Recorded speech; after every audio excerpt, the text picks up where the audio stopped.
السلام عليكم ورحمة الله وبركاته. ازيكم يا بنات؟ عاملين ايه؟ يا رب تكونوا بخير. النهاردة هنعمل اكلة جديدة وجميلة وحلوة، يعني ان شاء الله تجربوها وتعجبكم بإذن الله، وهي كوسة بالبشاميل.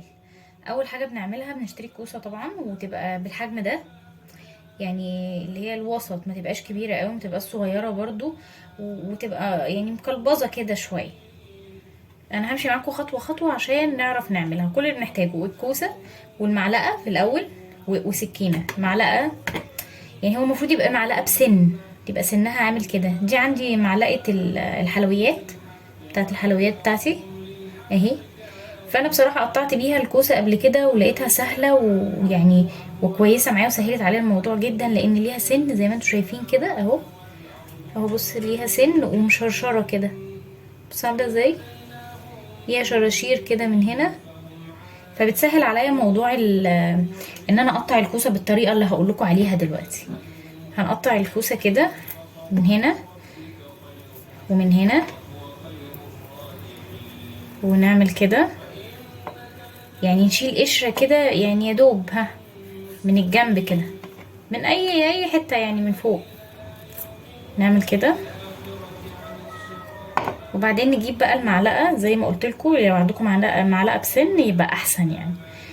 وهتقوري الكوسه بالطريقه دي، يعني كأنك بتقوريها للمحشي، بس لا، هتقوريها كده. انا طبعا مش هعمل معاكم الكميه كلها، انا هوريكم بس انا بعمل ايه. اهي بعمل كده، واشيل القلب اللي جوه ده كده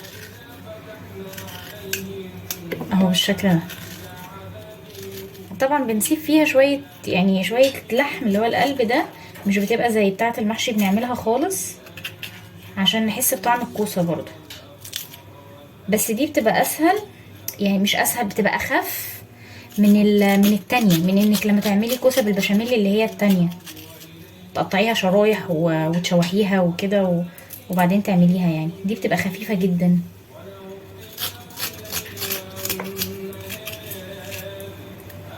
بس كده اهي، انا كده خلصتها اهي. تبقى معاكي بالشكل ده، تعمل زي شكل المركب كده اهي. شايفين بقت عاملة ازاي؟ بالشكل ده. هعمل بقى الكمية كلها بالشكل ده، نفس الشكل ده كده، وارجع لكم تاني. رجعت لكم تاني بقى بعد ما خلاص قورت الكمية كلها بتاعت الكوسة، وعملتها كلها بالشكل ده اهي، زي ما انتم شايفين كده. وغسلتها، عشان ما كنتش غسلتها في الاول، يعني بغسلها بعد ما بقورها من جوه كده، تبقى بالشكل ده كلها. تعالوا بقى نكمل مع بعض نشوف هنعمل ايه. نجيب صينيه عشان نحط فيها الكوسه بالشكل ده، ونرص الكوسه كده. ترصيها بقى بالشكل اللي يريحك، يعني عايزه ترصيها بالطول رصيها، عايزه ترصيها بالعرض، بس هو يبقى يعني تقريبا الرص على حسب صينيتك عامله ازاي. يعني انا عندي صينيه تانية ساعات لما بعمل كميه اكبر فبرصها بالعرض.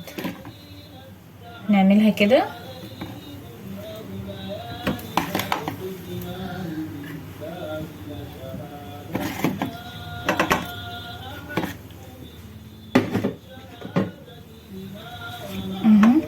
بالشكل ده كده.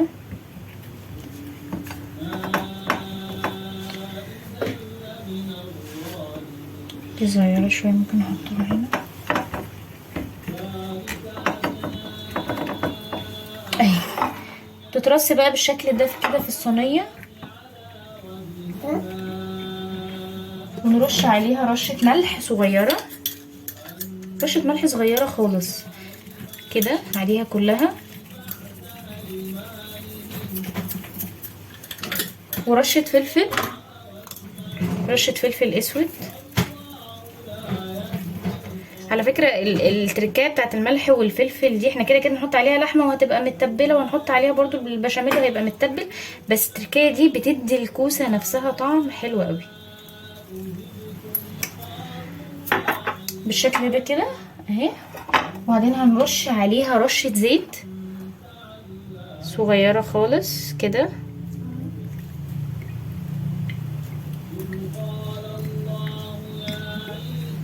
بس بالشكل ده كده اهو. كده رشينا رشه ملح ورشه فلفل اسود ورشه زيت. وهنعمل ايه بقى بعد كده؟ هندخلها الفرن. تتشوح كده مع نفسها كده تشويحه، والكوسايه نفسها تدبل. يعني هي كوسايه ناشفه اهي، يعني ناشفه. هوريها لكم بقى لما تخرج هتبقى دبلانه خالص خالص، بحيث ان احنا نحط البشاميل بقى واللحمه وكده ما تاخدش وقت. هندخلها الفرن تدبل شويه، يعني تتشوح شويه، ونعمل مع بعض اللحمه، نعصق اللحمه ونعمل بشاميل سوا. رجعت لكم تاني بقى. نجيب حله نحطها على النار عشان نعصج اللحمه، ونحط فيها شويه زيت، مش كتير بس شويه صغيرين كده، وهنستنى تسخن شويه. انا اصلا يعني حاطه الحله بقالي حبه يعني. وهنحط اللحمه بتاعتنا دي، نص كيلو لحمه او نص كيلو من اللحمه المفرومه. هنحط اللحمه بالشكل ده وهنقلبها تقريبا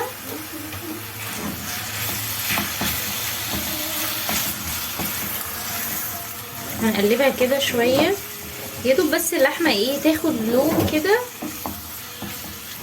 هستنى اللحمه كده ايه تتشوح تشويحه وارجع لكم تاني عشان ما اطولش عليكم مده الفيديو. اللحمه كده هي خدت لون زي ما قلت لكم، اتشوحت يعني نص تشويحه كده، مش قوي، هي لسه فيها احمر برضو بس. وهي كده بقى ننزل عليها ببصلايه مفرومه، بصلايه مفرومه كبيره اهي بالشكل ده.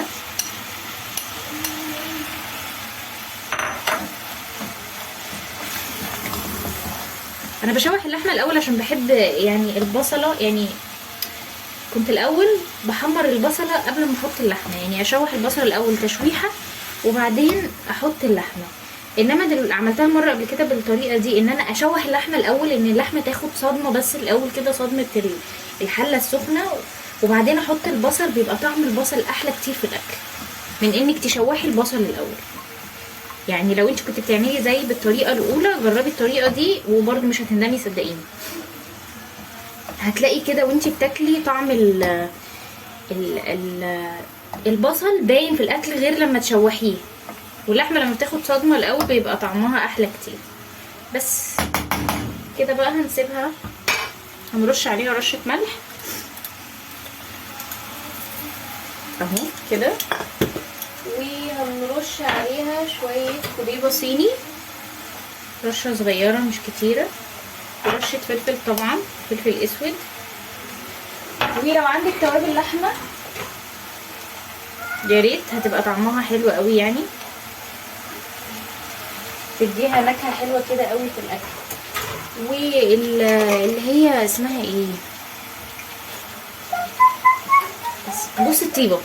لو عندك جوز الطيبه اهي ابشري بشره، يعني ما تكتريش ما تزوديش، بس بشره صغننه بتفرق في الاكل جدا، وخصوصا اللحمه. لما بتبشري للحمه بشره كوبيبه بتغير طعمها تماما. بشره اسمها ايه، جوز الطيبه، بتلخبط وبقول كوبيبه.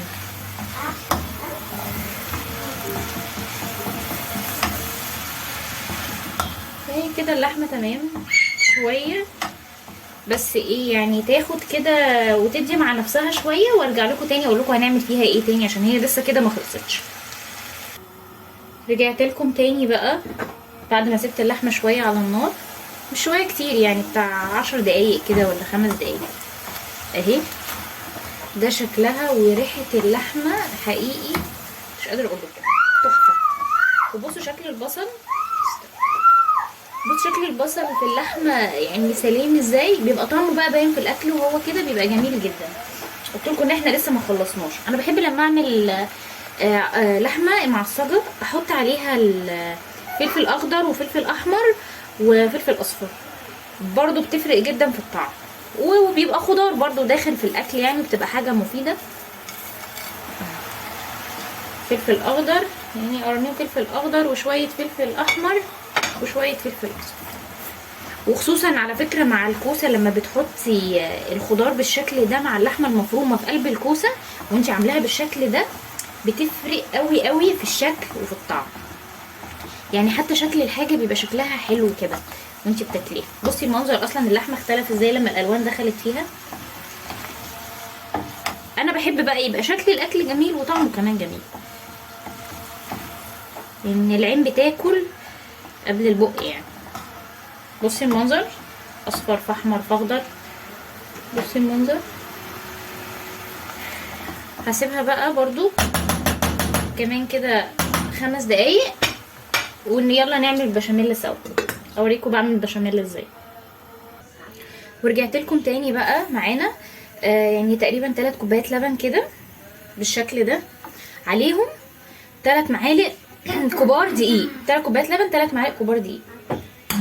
انا بحب اعمل البشاميل على البارد، بيبقى احلى وصحي اكتر، وايه ما بياخدش يعني ما بيكلكعش مني ولا اي حاجه. بس اهو 3 كوبايات لبن عليهم 3 معالق دقيق كبار بالشكل ده كده. وهنرش رشه ملح كده، وهبشر برضو بشره جوز الطيبه وشويه فلفل اسود وخلاص.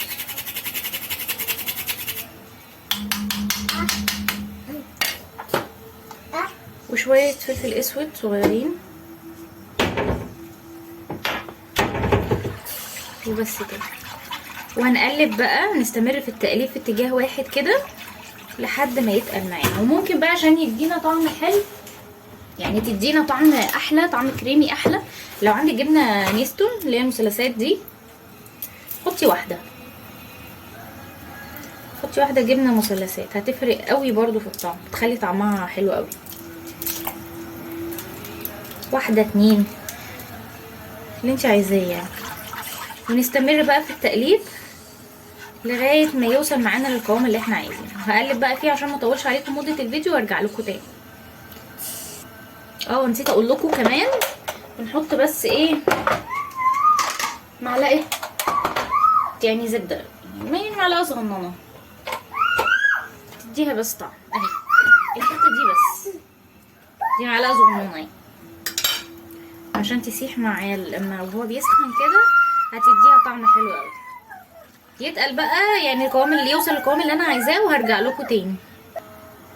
اهو يا بنات رجعت لكم تاني بعد ما خلاص وصل للقوام اللي انا عايزاه اهو. اوريه لكم بمعلقه كده اهو. بصي القوام عامل ازاي، هو ده بقى القوام اللي انا عايزاه، ما يكونش تقيل قوي وما يكونش برضو في نفس الوقت خفيف، يبقى كويس. ونستنى لما ايه يعني البشاميل يغلي كده زي ما انتم شايفين كده، عشان نتاكد ان الدقيق استوى. يعني ما حدش يجي يضحك عليكي ويقول لك الطريقه دي بتخلي الدقيق ما بيستويش وكده، لا الدقيق بيستوي لما بيغلي بالطريقه دي اهو. انا سايباه كده عشان الدقيق يستوي مع اللبن وكده. بس كده خلصنا بقى. هرجع لكم بقى تاني اقول لكم نكمل بقيه الوصفه ازاي لما الكوسه تخرج من الفرن. ورجعت لكم تاني بقى بعد ما خلاص خرجتها من الفرن وسبتها تبرد شويه، وده بقى شكلها بعد ما خرجت. بصوا عامله ازاي، ده شكلها كشت كده وبقت طريه خالص وخفيفه. هنجيب بقى معانا صينيه تانية اصغر، وهنجيب البشاميل كده ونحط في الصينيه من تحت بالشكل ده كده.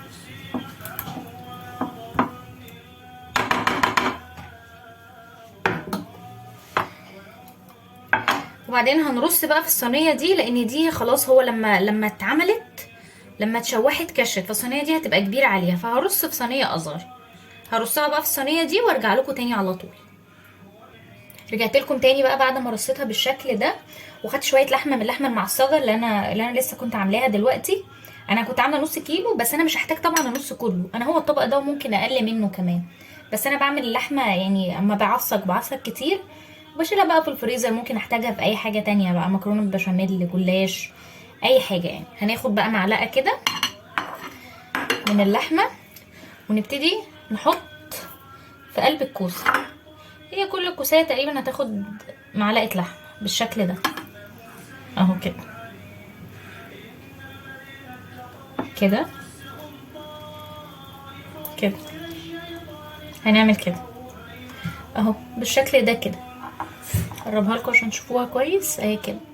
هخلص بقى الصينيه كلها وارجع لكم تاني عشان ما اطولش عليكم. بس رجعت لكم تاني بقى بعد ما خلصت الكميه كلها بالشكل ده اهو. ده شكلها. هرش عليها كده من فوق الوش رشه جبنه كده بالشكل ده، جبنه موزاريلا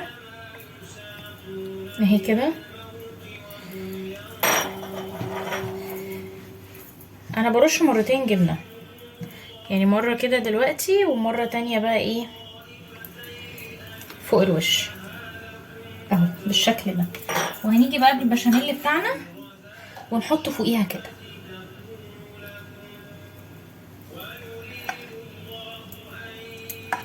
هحط بقى البشاميل كله بالشكل ده كده.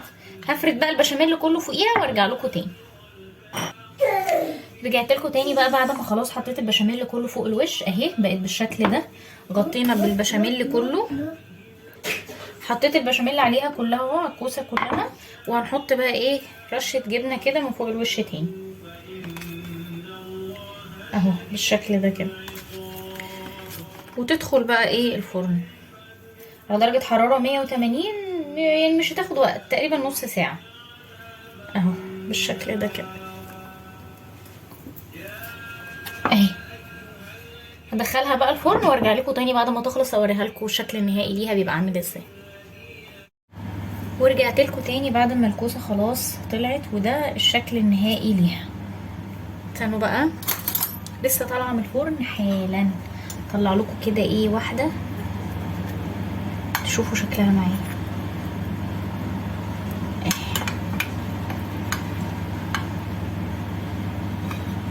كده.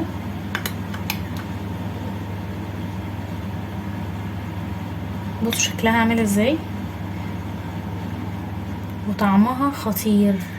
بصوا البشاميل اللي بيبقى سايح كده والطعم جميل جدا، والجبنه كمان حلوه قوي وبتمط اهو. لو شايفين المطه، شايفين المطه بتاعت الجبنه اهي. اتمنى ان انتوا ان شاء الله تجربوها ويا رب باذن الله تعجبكم. ما تنسوش تعملوا لايك للفيديو ده وتعملوا اشتراك للقناه. باي باي.